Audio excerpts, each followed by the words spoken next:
Alright, quick update on this thing. Got everything together, got it running. We're doing some tuning on it, ran into a few issues, and I guess you can only figure what those issues we ran into were. Especially when you add one of these things to the mix of what's behind from about here back. So got a 5-inch piece of 5-inch exhaust, got a silicone coupling and air filter to finish that off. You know, I don't like to run these without an air filter, so that's what I got. Got the fuel pressure set, topped everything off, ran in, everything was working good. Drove around the block, shifted great, did fine, no issues. Really shifted well. Was really happy with how things were going with it. And then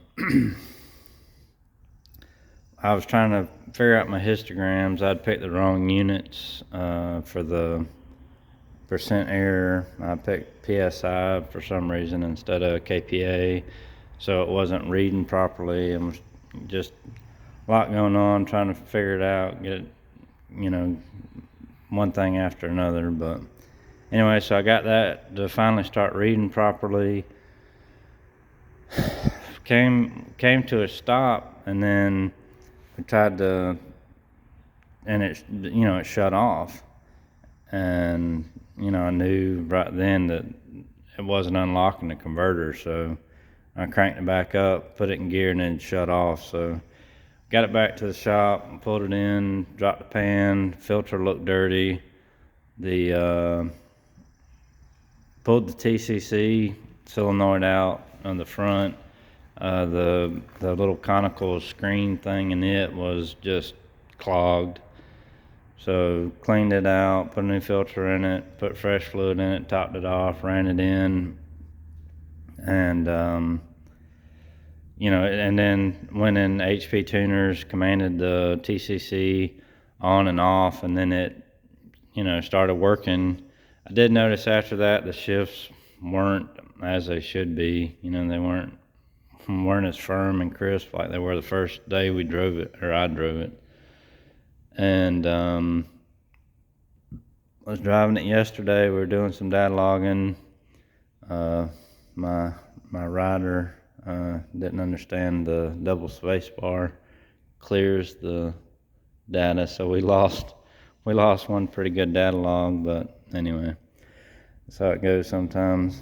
So we got data log on the way back. Up top and boost, it was pretty rich. So we copied that over and everything, and right when we were probably 5 miles from the house, lost third and fourth. So we pulled it down in second and limped it back home, and now we're in an effort to get an 80. My buddy's got an 80 four-wheel drive 80E, and then I've already been looking at how to convert this transfer case to fit behind the 80E. I think we either need a 27 spline output on the 80 or a 32 on the transfer case. So we'll get that taken care of. I'll just, like I say, that in one of my other videos, this transmission has just been the death of me. I've had this transmission out from behind this engine when it was NA probably 5 times, and it's just been a nightmare. So I think I'm gonna cut my losses and just go ahead and go to an 80 and be done with it. Then we can turn it up and really have some fun with the truck. So, but everything came together, turned out pretty good on the truck. I was real pleased with the stance of it and how it looked. It drove great. I was really happy how well it drove. Got the interior in.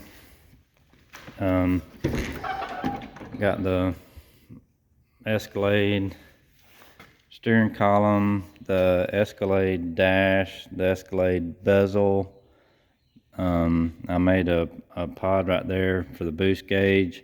I put the wideband in the clock where the old clock was, and then put the LED that flashes to indicate, when it's warming up and any trouble codes, and actually where the clock set button is.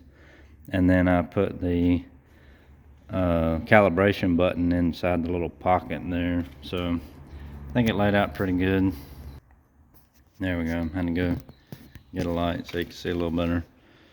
So everything fit real well. The only thing is if you look right there, the spacing where the radio and the AC controls is obviously different between the '06 Escalade and this truck. I actually tried to take apart everything behind the dash to try to change the piece in there to space it correctly, but it wasn't working out. So I haven't decided what I'm going to do about that, and I can't go back because the shape of this piece right here on the dash is different from the other one. So I have to have this bezel with this top, the Escalade dash pad. So I'll figure something out, but right now that's not really important to me.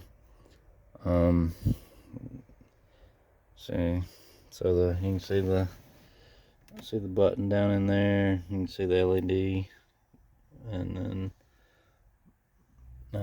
I use the Escalade airbag because the truck was a different color, the Escalade vents and everything, and then the truck pillars, because the ones in the Escalade were gone. I don't know if I think they must have got broke when the previous owner took them out or whatever. But the funny thing is I was going to get a 5.3 and a 4L60 when my 4L60 went out. So kind of funny, I guess. But so I'll be getting the 80 from my buddy. I'm gonna go down there, and he actually builds transmissions and knows what he's doing. So he and I are gonna put it together, and then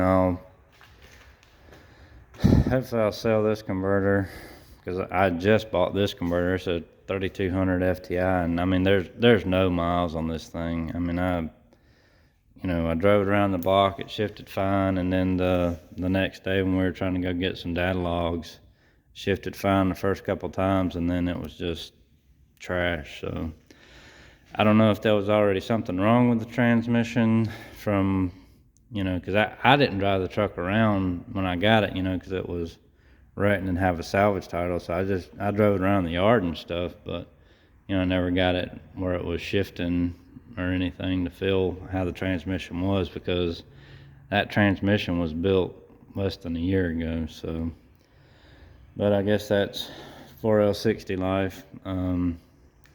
The funny thing is though, is my 1500 crew cab was a 5.3 with a precision turbo. The 4L60 that was in the truck, I put the orange Transgo kit in it, and a FTI 3200 style converter in it, and I towed and pulled with it, and it's heavier than this thing is. So I don't know, I guess you win some, you lose some, and now we'll just go ahead and go to an 80E, because I'm tired. I don't want to pull this transmission again, and just have to keep pulling it. So I think the right thing to do would just be go ahead and go to an 80, especially if I can use this transfer case and the drive shafts are the right length, because I don't want to get into a position where, like on this Bronco right here, we put a 4R70W in it, and when we did, it screwed up everything. I mean, I had to redo the mount, I had to